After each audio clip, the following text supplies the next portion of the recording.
Vamos en estos 18 minutos que quedan a estudiar un poquito acerca de la Trinidad, que es de lo que venimos hablando ya en las últimas 6 o 7 semanas, perdón, las últimas 5 semanas, porque esta es nuestra quinta entrega de esta serie acerca de la doctrina católica de la Trinidad.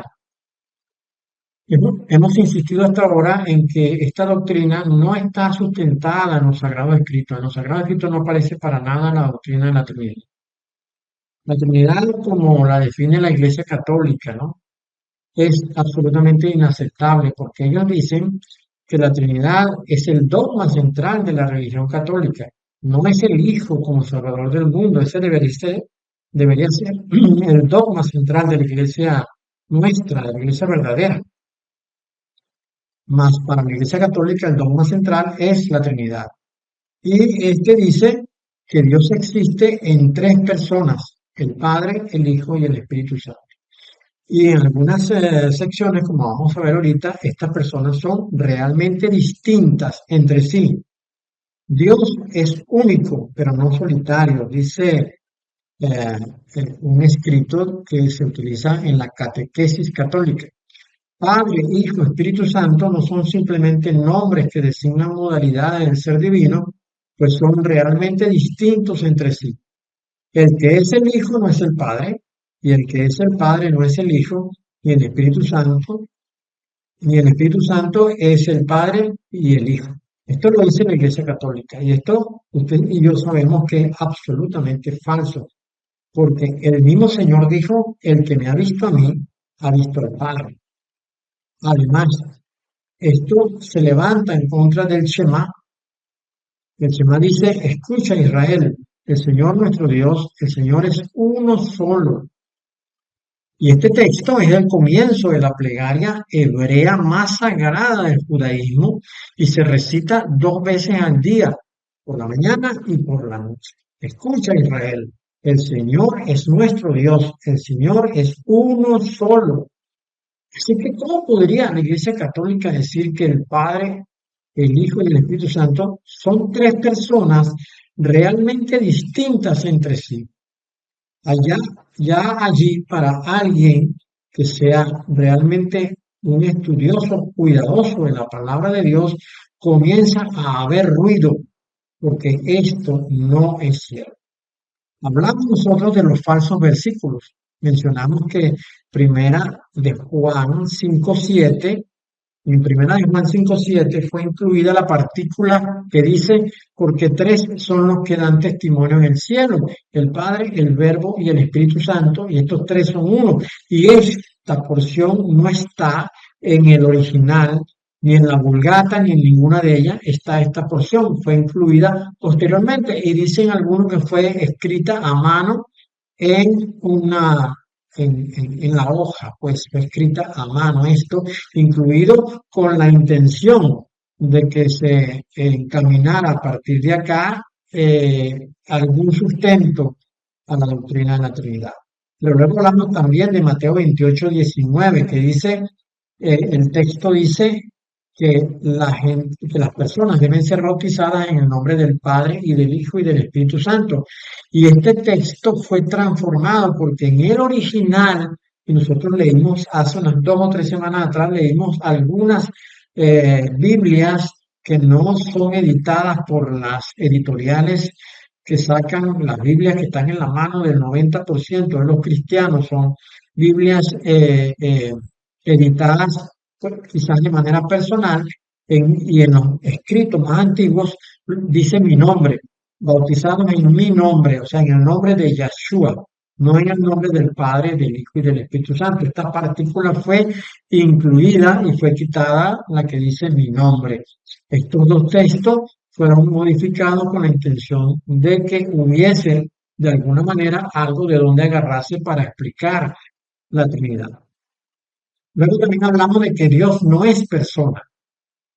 Recordemos la definición de la catequesis católica, dice que Dios es tres personas, ¿no? Dios existe en tres personas, el Padre, el Hijo y el Espíritu Santo, y que estas tres personas son realmente distintas. Pero Dios no es persona, porque el término persona se refiere a seres humanos, es decir, a entes que tienen hueso, que tienen venas, que tienen carne, que tienen sangre, ¿no? Es decir, gente como usted y como yo. Pero hemos combatido el uso de este término para referirse al Padre y al Espíritu Santo, por cuanto ellos no son humanos, no son hombres, no habitan en carne, en hueso como nosotros. Así que no pueden ellos, si no participaron de la carne y de la sangre, no pueden ellos recibir el término de personas. Así que, de tal manera, el único que podría ser llamado persona es el Hijo, mas sin embargo, explicamos que el Hijo, aun siendo humano, nunca debería ser tratado como persona, porque este término persona del griego significa máscara, significa careta, un disfraz que toman los actores para su interpretación. Por eso se llama personaje lo que ellos están interpretando. Es decir, que del teatro griego se tomó la figura de los actores que usaban una máscara para interpretar un personaje. Imagínense usted, este texto no fue tomado de la Sagrada Escritura, esta palabra no fue tomada de la Sagrada Escritura, sino de la filosofía mundana y humana, que explica a la persona como alguien que tiene raciocinio, que tiene capacidad para pensar y para tomar decisiones sabias. Entonces este texto es ofensivo. ¿Cómo se podría llamar al Señor persona si se le está diciendo que es un actor? Cuando precisamente el Señor acusó a los escribas y a los fariseos de ser actores. Él los llamó hipócritas. E hipócrita es un término para referirse a actores. Lo que significa hipócrita es actores. Y el Señor llamó a escribas y fariseos actores, diciéndole que ellos estaban actuando dentro de la religión judía porque no eran de Dios. Bueno, hoy en el tiempo que me queda voy a hablar de la triada. ¿Qué es la triada? Bueno, estableceremos que ya establecimos pues que la Trinidad no existe como concepto teológico, sino que fue introducido por la Iglesia Católica para justificar la necesidad de mantener un trío de dioses que impulsaron e impusieron pues los ángeles caídos desde el inicio de todas las cosas. La triada es un concepto muy amplio y generalizado. Por ejemplo, en filosofía, una triada se refiere a un concepto o estructura que consta de tres elementos o principios que están interrelacionados y que juntos forman una unidad coherente. Lo que quisieron ellos fue trasladar este término filosófico a pues la interpretación de lo que para la Iglesia Católica debería ser Dios, con la intención de seguirle dando honra a tres de sus dioses principales, ¿no? Según veremos un poquito más adelante, las religiones no están conformes con un Dios único, que es lo que define el Shema. El Shema define un Dios único, pero ellos no están conformes con un Dios único, sino que por el contrario, ellos promueven cultos politeístas, los cuales en su mayoría requieren que haya cuanto menos tres dioses principales que dominen sobre el resto de los dioses. Dioses, entre comillas, ¿no? Porque realmente sabemos que solo hay un Dios. A estos tres dioses se le llama la triada. La triada es un concepto que se refiere a la agrupación de tres elementos o entidades que están relacionadas entre sí de manera significativa. Como dice la Iglesia Católica, son tres personas que aunque son independientes, se relacionan cuando forman la deidad. En el contexto de la religión y la mitología, la triada se refiere a la agrupación de tres dioses o deidades que están relacionados entre sí de manera especial. Bueno, todo esto nació en las sociedades iniciales de la historia de la humanidad, allá hace unos 6.000 o 7.000 años. Y tenemos entendido, por lo que hemos investigado, que la cuna de la triada es precisamente Sumeria. Es una región que se encontraba en Mesopotamia, entre los ríos Éufrates y Tigris, el mismo lugar donde en alguna oportunidad estuvo el huerto del Edén. Sumeria, la palabra Sumeria se origina en Sumer, y Sumer es el mismo lugar de Sinar, a donde aquellas sociedades que venían del oriente quisieron construir una torre que Dios le impidió. Bueno, los ángeles caídos desarrollaron una relación íntima con estos pueblos que habitaban esa zona de Mesopotamia, pero ellos exigieron ser tenidos como la realeza venida del cielo. Así se les conoce, la realeza venida del cielo. Y para ello hicieron conocer a los sumerios, probablemente a Eridu, que fue la primera ciudad que se tiene conocimiento, que tiene registro en la historia, la primera sociedad ordenada en el mundo, y, luego, y posteriormente Uruk, que quedaba muy cerca de Ur, ciudad donde habitó Abraham cuando fue llamado de parte de Dios, ¿no? Bueno, ellos querían dar a conocer a estas sociedades a sus tres dioses principales, los cuales fueron Anu, Enlil y Enki. Anu, el dios del cielo y de la realeza; Enlil, el dios del aire y de la tempestad; y Enki, el dios de la sabiduría, la magia y la fertilidad. Estos tres dioses no eran otra cosa sino los mismos arcángeles caídos de gran poder dentro de las huestes celestiales que se enfrentaron a Dios.